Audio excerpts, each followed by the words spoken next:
Hi everyone, this is the so-called related video to the advice video, the first one, and this will be the first blog-ish video where I tell about my own experiences. Okay, so maybe I may refer to some of the factors that I mentioned in the advice video as I recount my experiences. If you actually need to go and refer to it, you can go and watch that first before you come here. So yeah, let me start. First of all, what major did I even choose? Bioengineering. I chose bioengineering in NTU. Actually, if I want to be more general about it, my decision quite a long time was either bioengineering or biomedical engineering. Because of a very important, it's like quite a bit of a story, and I'm gonna tell you that story now. Anyways, so when I was young, I wanted to be a doctor for some reason. Maybe I like to help people. I'm a good person, you see. So I like to help people. I wanted to be a doctor or something. And my parents were really happy about it because, oh yay, you know, it's great when your kid like wants to be a doctor on their own without you having to tell them. Yeah.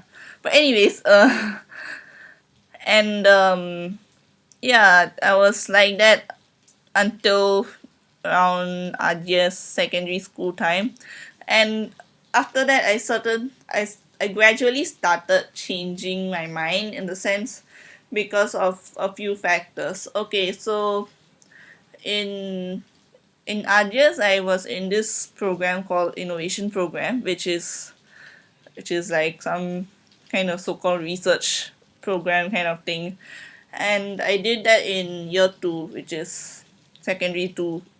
Yeah. And in that program I had to, as part of a team, I had to so-called make a prototype of some so-called invention that we came up with, and not the actual full thing but a prototype, like a toy version of it in the sense.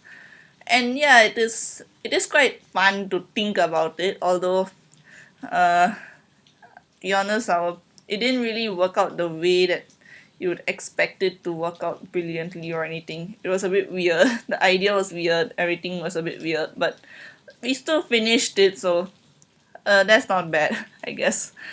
And of course, apart from innovation program itself, even before that, I had D&T lessons like everyone else does in RGS, and I kind of enjoyed them a lot. I like using the tools and building something, and I think that makes sense pretty much because I like arts, I like crafts. I'm like a very crafty person, I like using my hands, doing hands-on experiments. And that's probably the same reason why I like practicals in a way, because they're quite fun to do. That you use your hands to do stuff. But anyway, that's the point from this, is that I like hands-on things. I like doing my own things as well, building something. And that is the first factor. So the second factor is that well, actually in RGS they kept inviting Professor Jackie Ying, and yeah, she's quite cool. She's quite influential. They keep inviting her many times, I guess. And she told us, she came and gave some talk in the school or something, and she told about the STEM field, basically the science, technology, engineering, math, and told why engineering is actually very useful for all of us, and what engineers can contribute to on a daily basis. And she I think she does research in a lab where they do research on biological things. So you may be wondering, oh, did I just get my inspiration from that? Maybe, maybe, but it's more of like a starting point for me to think of what exactly, to decide what I want to do eventually. And for me, the reason why I chose biomedical engineering over just any other engineering is because of the fact that I wanted to be a doctor when I was young.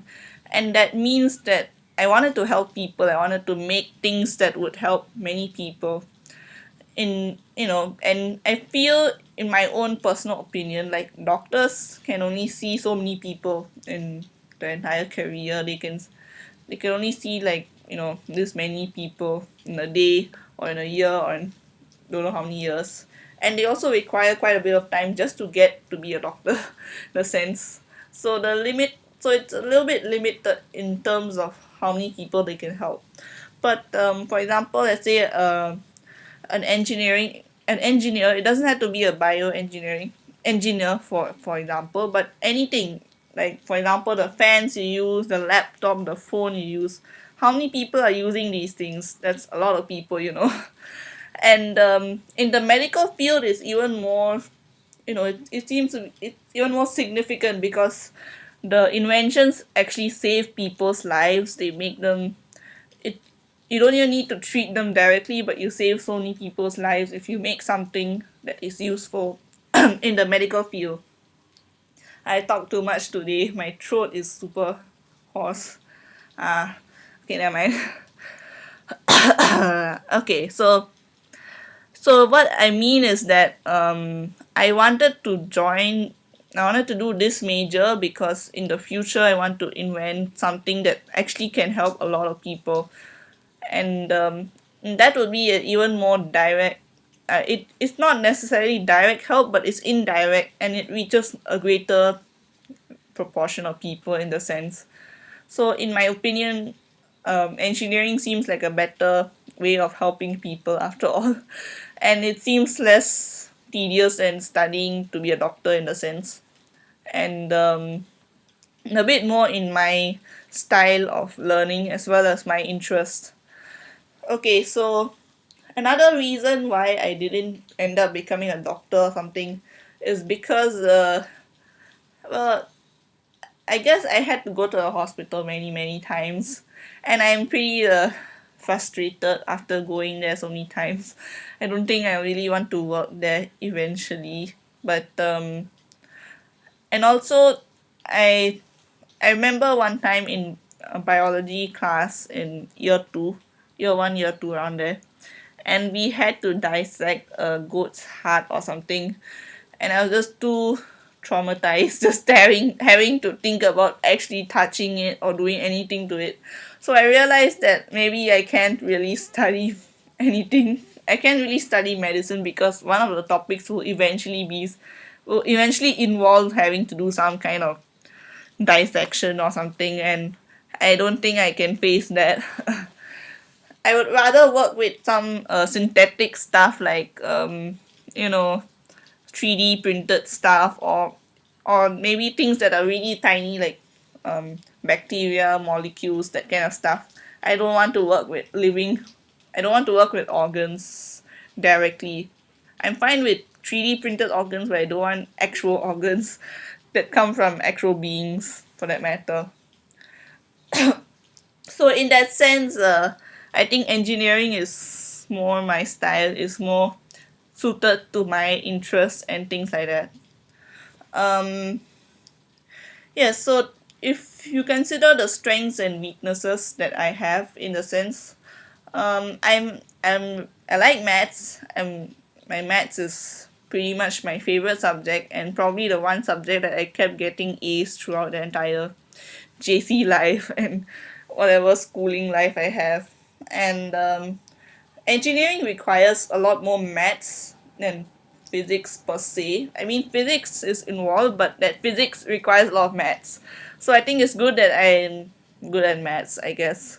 I'm not as good as at physics, but I still got an A, so I think I'm okay. And the type of physics that will be involved in engineering should be okay for me in general, hopefully. Because it just involves a lot of maths, a lot of calculus, differentiation, integration, that kind of stuff. And I'm fine with that kind of maths usually.